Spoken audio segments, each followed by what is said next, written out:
realize that. Speaking of the Russians, on Ukraine, it's been reported that we're training in the United States Ukrainian soldiers and sending them back now, and do you expect to have more conflict there? We actually train them in Ukraine, mostly, and we send equipment and so forth, and it's hard to say. Obviously, while we're watching the Russians' activities in the Middle East, we're not taking our eye off of Ukraine. And I mentioned that we're making investments in Europe, supporting our NATO structure in Europe, and also supporting the Ukrainians militarily and in other ways. You expect much more conflict in the near future? As well.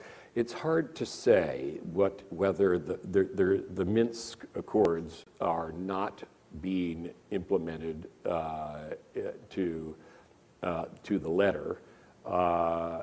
At the same time, the level of violence is lower than it has been. I certainly hope it stays that way. And the Minsk Accords is the right way to go to kind of settle things down there. But don't forget, David, even if things settle down and Minsk is implemented, Crimea was still annexed. I know.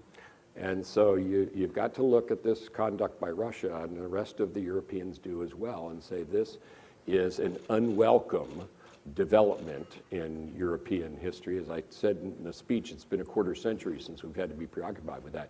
But unfortunately, it looks like now we do. I wish it were otherwise, but both Ukraine and in NATO, we're going to have to help countries to harden themselves against Russian influence, including the little green men phenomenon, and also mount, as we did in decades past, staunch defense of our NATO allies. So in Afghanistan,